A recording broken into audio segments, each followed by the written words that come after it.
काय व्यवस्थित जावा. बर तुला येताना काय आणायचं? ओके बर बाय बाय बाय.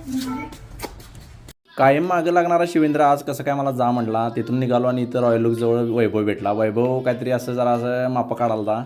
त्याला पण जातो म्हटलं, कामावर जायला गडबड आहे आणि त्याला बाईकवरून मी निघालो आणि डेपोत पोचलो. हे पंढरीत आज ज्यानं मला पहिलं ट्रेनिंग दिलं होतं. तिथून गेलो कॅश सेक्शनला सगळे कार्यकर्ते मशीन घ्यायच्या गडबडीत होतं. ह्यो गारगुडीचा ड्रायव्हर विनू जो ट्रेनिंग घ्यायला आलता कंडक्टरचं माझ्याकडे. नेहमीप्रमाणे आप्पा मशीन द्यायला होतं. मशीन घेतलं आप्पांच्याकडनं आणि निघालो. वाटत भेटल्या या हुपरी ड्युटी करणाऱ्या मॅडम. म्हणजे किती पण गर्दी असली हुपरी लाईनला तरी ही स्माईल अशीच असते. तवर स्वप्नील अण्णाने हाक मारली म्हणून म्हणलं त्यासनी पण झूम करूया. तोपर्यंत आमचा ड्रायव्हर आला दशरथ अण्णा IT. कसा आहे दणका.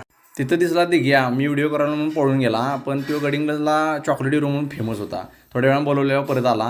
म्हणला काय व्हिडिओ करू नको बाबा, आबरू काढतोस. पण काय बी म्हणा, आमच्या छत्रपती संभाजीनगर आगारमध्ये ना अशी तेलुगू पिक्चरमध्ये काम केलेली हिरो आहेत बघा सगळी. एकाकडे ना सगळी कनी तेलुगू पिक्चरमधले हिरो आणि व्हिलन वाटतात. किंवा आला बघा स्पॉट नाना वाटतोय की नाही जरा. तेवढ्या झाला लाभेश भावाला पण बोलवाल ती पिक्चरमध्ये. खरं म्हणला नको, कंडक्टरची नोकरी बरी आहे. एसटीत सगळ्यात जास्त शासकीय पुरस्कार मिळाले आमचे ड्रायव्हर साहेब. मला एक कळत नाही, मी कॅमेरा चालू केला की तोंड का झाकते ते. ह्यो बघा, ह्यो पण पिक्चर मधला वाटतो की तेलुगू पिक्चर मधला. आणि हे आहेत आमचे बुवा साहेब. कॉमेडी पात्र एकदम ओरिजिनल तेलुगू कॉमेडी. गारगुडीत असताना एकत्र काम केले यांनी, त्यामुळे डाटा ट्रान्सफर करून गेल्यात आता एकमेकांचा. ड्रायव्हर गाडी घेऊन आला, आम्ही निघालो आता रंकाळ्याच्या दिशेने. आज नेटका कंडक्टर मिळाला म्हणून ड्रायव्हर पण खुश आहे आणि ट्रेनिंग द्यायला मी आहे म्हणून ह्यो पण खुश आहे. रंकाळे भेटली मला फुल पगार. यांचं आडनाव आणि माझा पगार यांचा दूरपर्यंत संबंध नाही. तिथंच उभा होता तिसंगीचा सलमान खान. पहिली फेरी गाडी लेट असल्यामुळे 1:15ची कांचनवाडी रद्द होती. त्यामुळे आम्ही निघालो देवठाण्याला 4 वाजता. कॅमेरा बघून येऊ म्हणला, इथंच भेटा, वरती भेटू नका. मग आम्ही निघालो रंकाळ्यावरून चौकीवाडी मुक्कामला. वाटत भावाला दिसला खेकडा म्हणून भाऊ खाली उतरला आणि खेकडा भावानं धरला. पण रात्रीच असं खेकडा ससा दिसला की उतरायचं नाही म्हणतात. तिथून आम्ही निघालो चौकीवाडीच्या पुढे गावडीच्या दिशेने, जिथं आपली गाडी मुक्कामला असते. गाडी पार्क केली आणि निघालो. या मामांच्या घरात आमची झोपायची सोय असते.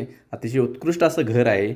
आणि तिथं गेल्या गेल्या मला गाठ पडले तर आमचे मलकापूर डेपोचे कलाकार प्रमोद दादा. कसा आहे ना काय, एकदम खतरनाक माणूस. आम्ही फ्रेश झाल्यावर मग सगळी जेवायला बसलो. प्रत्येकानं आपले डबे सोडलेत. माझ्या ड्रायव्हरनं माझा डबा आणलेला. प्रमोद तरी आपल्या बायकोने दिलेल्या डब्याचं एवढं कौतुक करत होता, विशेषतः त्या वड्यांचं. त्या पुढच्या वेळेला वड्या तेवढ्या भावा घेऊन ये. अशा तऱ्हेने जेवण आटपून आम्ही सगळी मग निवांतपणे गप्पा मारत झोपी गेलो.